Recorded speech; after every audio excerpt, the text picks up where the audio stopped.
Bang, di masa pandemi kayak gini bang, sulit gak sih bang jadi seorang musisi seperti itu?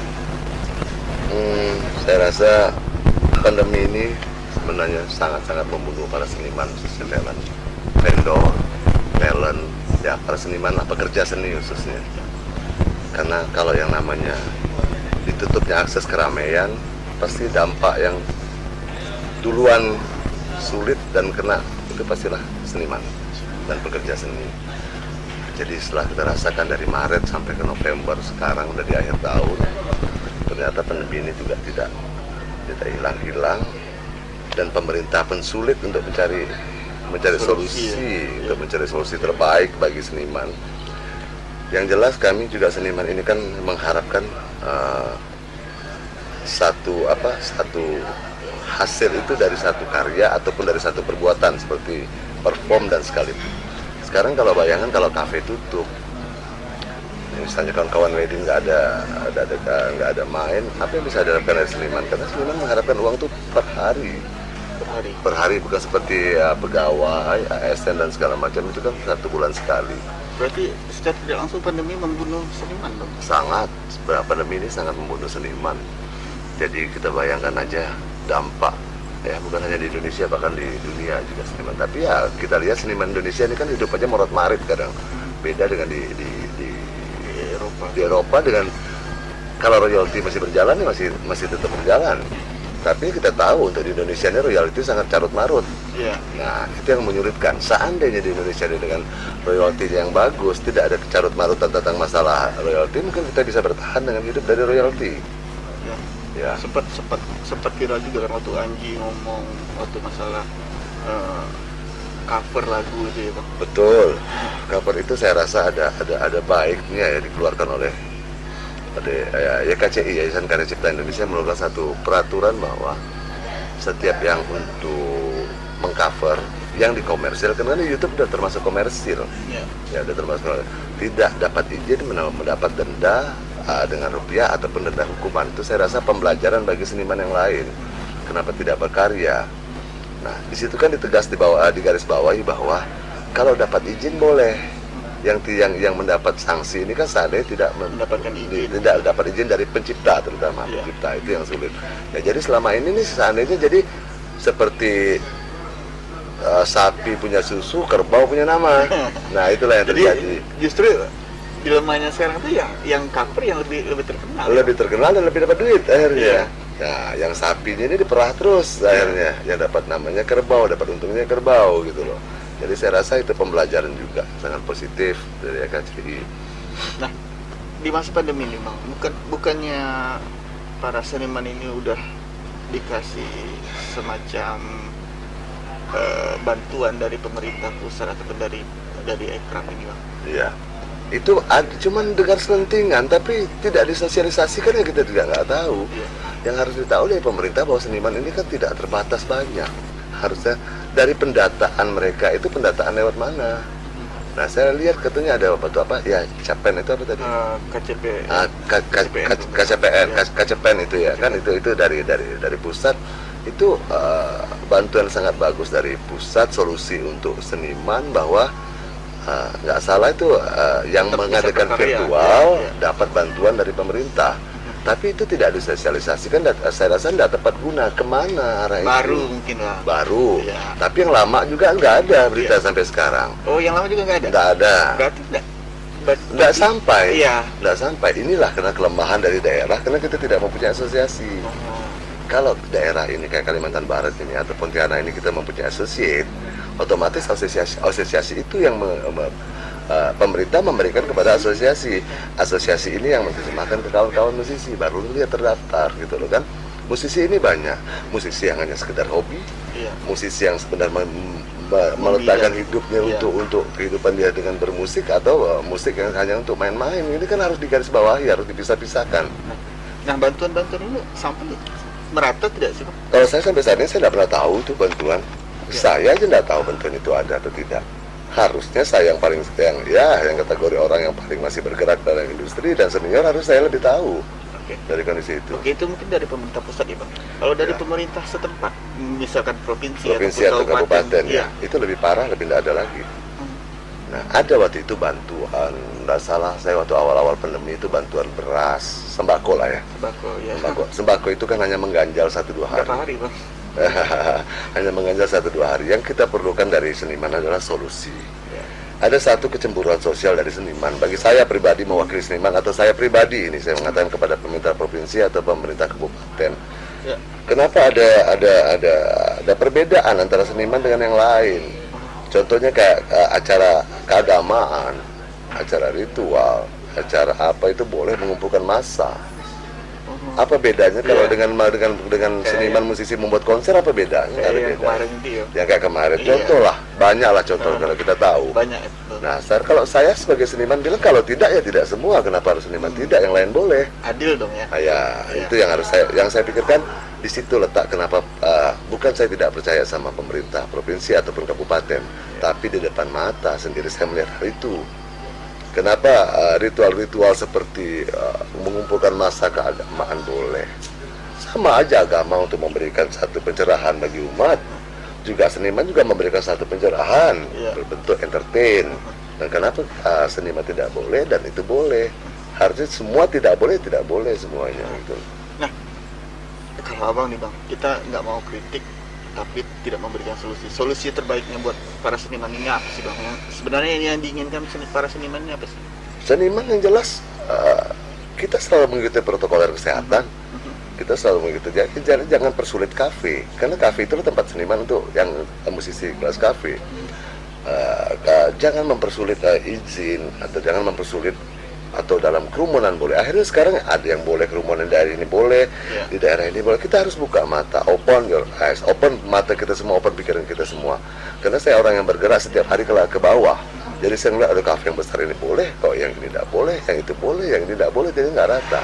Saya tahu tidak segampang itu untuk membuat Menertibkan satu semuanya, menertibkan ya. semuanya. Tapi kalau peraturan ini dilakukan dengan rata dan tidak boleh semuanya, semua tidak boleh. Kalau boleh semua. Nah, akhirnya terjadilah ya, kita buka aja sekarang. Ada yang percaya COVID, ada yang enggak. Kita nggak Iya. bisa bohong. Jangan salahkan orang yang nggak percaya COVID. Iya. Contoh setelah demo nggak ada yang kena COVID. Dari guna COVID. Contoh yang habis dari ritual agama yang jutaan orang, ribuan orang nggak ada yang kena COVID. Oke. Nah, dari Ternyata COVID yang ada di kantor, ada di rumah sakit, klaster-klaster kantor. ya? klaster kantor, kantor rumah sakit. Nah ini kan jadi bukan kita nggak percaya, saya percaya pandemi ini Iya. ada, tapi janganlah pandemi ini juga menyusahkan kita sampai tidak percaya. Pemerintah harus memberi solusi, bukan dilakukan jam malam. Iya. Kalau dilakukan jam malam Ya, otomatis tidak. informasi Provinsi Kalimantan Barat mau memberlakukan jam malam Pak. Tetap berjalan kok anak-anak. Kita lihat di Jalan Reformasi, kafe Iya. di Gajah Mada tetap berjalan. Nah jadi saya rasa itu, jadi kan akhirnya pemerintah juga tumpang tindih menentukan peraturan. Nah, saya rasa ya kalau untuk keramaian, karena sudah ada, Bali juga sudah melakukan ini, tapi dengan itu di Jerman juga udah ada. Jadi setidaknya pemerintah itu jangan meminta solusi itu kepada bukan seniman. Ya. Harusnya pemerintah minta solusi jalan terbaik itu kepada pekerja seninya juga. Dipanggil pekerja seninya, dikumpulkan semua bagaimana solusinya. Sampai saat ini saya rasa nggak, kalau saya yang merasa saya orang industri dan masih seorang player, orang pekerja seni, saya tidak pernah dipanggil untuk bagaimana solusi Bagi para pekerja seni. Nah kalau memang ada jalan solusi itu kan yang dipanggil ya yang terlibat langsung, berdampak langsung seperti seniman. Ya. Nah, di sini juga ada IO yang mati, vendor yang mati, studio yang mati, talent yang mati dalam seperti ini. Bayangkan bagaimana kami harus mencari hidup, karena kami juga anak bangsa, kami juga punya hak untuk itu. Ya. Kemarin kita sempat dengar ini bahwa di Kalimantan Barat itu sempat merazia beberapa kafe-kafe. Nah, dengan beberapa jam malam. Ya. Saya juga sempat bertanya nih kepada para driver ojek online, Ya. terus kepada pedagang-pedagang. Ternyata saat jam malam mati semuanya Bang. Iya. Itu kalau pekerja seni, apalagi pekerja seni ya. Iya, kalau sudah malam yang jelas dampak terdepan yang kena dampak ini adalah pekerja seni, karena kan pekerjanya malam. Nah kalau siang kenapa boleh, pasar boleh? Kalau itu pertanyaan seniman, itu pertanyaan bodoh daripada seorang seniman. Kenapa pasar boleh buka? Boleh nggak apa-apa, karena pakai masker. Ya kami juga pakai masker, gitu loh. Jadi hal inilah. Harusnya seperti apa, Pak? Ya harusnya ya. Kenapa? Dibebaskan aja ya. Dibebaskan tapi dengan Tapi dengan protokol protokol kesehatan. Jangan ditunda-tunda. Akhirnya kesian. Branded mati, banyak yang mati. Akhirnya orang bilang semenjak pandemi semua hancur. Harusnya kita tidak bisa menyerah dengan keadaan. Mungkin ribuan ya bekerja seni di Oh, Kalimantan Barat. banyak sekali bekerja sekali. Untuk khusus saya bicara untuk Kalimantan Barat, khususnya Pontianak. Iya. Nah, Yes. memang solusi-solusi misalnya mengumpulkan pekerja seni itu memang belum pernah sama sekali itu, Bang. Belum, saya bilang belum. Kalau untuk Sampai saat ini, hampir setengah pernah tahun ada ini, dipanggil oleh itu, saya pernah mengikuti itu. Ya. Mengikuti ada dari kepolisian, Departemen Kesehatan, dan beberapa anggota dewan tentang solusi. Jadi pernah kita membicarakan hal itu satu kali saya disuruh datang untuk mendengar celotehan para beliau-beliau ini, nggak ada solusi. Pertanyaan saya balik, waktu itu kenapa waktu itu haul yang waktu di keraton itu banyak ribuan orang, kalian tidak larang? Ya. Kenapa saya untuk membuat satu entertain saya dilarang? Jawaban itu tidak pernah sampai sekarang, tidak pernah. Dan tidak pernah dijawab spesial. Tidak pernah dijawab. Itu pertanyaan saya hanya mau tahu apa sebabnya. Apa bedanya? Kalau kalian kalau itu tidak menyangkut tentang masalah ekonomi. Ya. Ya, kalau kami terdampak dengan ekonomi. Nah, kalau mereka datangkan misalnya, ya oke, datangkan UAS dengan ribuan orang nonton. Karena nonton, nggak ada dampak ekonomi bagi mereka. Ya. Tapi boleh. Boleh. Sedangkan seniman begitu mau buat satu showcase atau satu perform dilarang, itu dampaknya pada seniman itu bukan sendiri, dia punya kru, dia punya vendor, ya jadi bukan menyangkut untuk satu orang senimannya aja, banyak, ditambah dengan banyak tukang rokok, tukang jualan, itu juga dampaknya banyak sekali. Jadi kalau kita lihat apakah COVID ini by design atau seperti apa sih, Bang? Bingung juga. Kalau saya bilang COVID ini by design, nanti saya ditangkap. Nanti saya tidak mau. Saya percaya COVID ini ada, saya percaya. Tapi berikanlah solusi terbaik juga bagi kami. Masa kami harus mengalah sama COVID? Daripada kami mati nggak makan, lebih baik kami main untuk makan.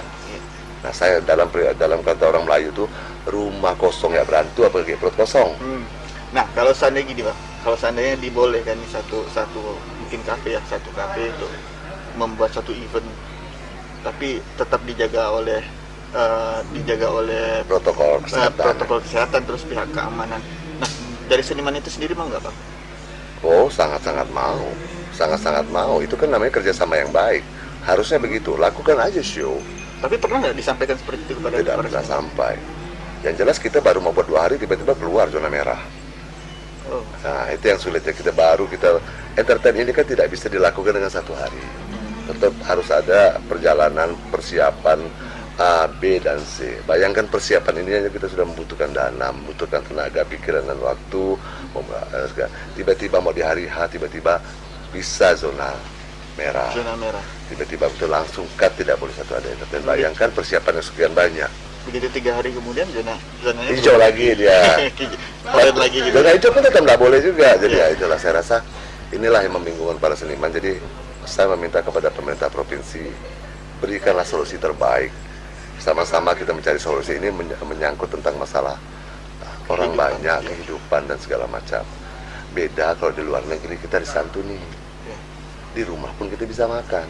Seniman di rumah aja lama-lama mati, bukan mati karena pandemi, tapi mati karena nggak makan. Nah itu kalau di luar negeri kan kita enak, nggak main nggak apa-apa, minimal kita perut kosong, keluarga terjamin.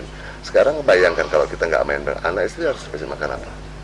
Nah ini ya ada yang jual barang, alat instrumen itu dijual, bahkan ada beralih profesi menjadi tukang kue dan segala macam. Bayangkan, bukan itu keluhan, tapi bayangkan aja sampai segitunya seniman harus berjuang sekali. Nah, dari informasi yang udah didapat ini, Bang, harapan Abang kepada pemerintah, terutama pemerintah provinsi dan kabupaten ini, Bang, seperti apa, Bang? Informasi tentang santunan ataupun support dari pusat kepada para seniman. Jangan santunin untuk COVID aja, yang terdampak COVID ini harus disantunin juga dong, harusnya kalau mau rata, berbicara rata. Yang santun COVID kan mereka yang belum tahu kena atau tidak. yang sudah terdampak kan tidak kerja seperti seniman ini yang ditutupi, itu juga harus perlu dipikirkan santunannya bagaimana. Nah, sekarang dengan anak-anak sekolah di rumah itu kan otomatis pengeluaran lebih besar dari biasanya. Yang tadi kita hanya perlu kuota 1 giga, itu banyak.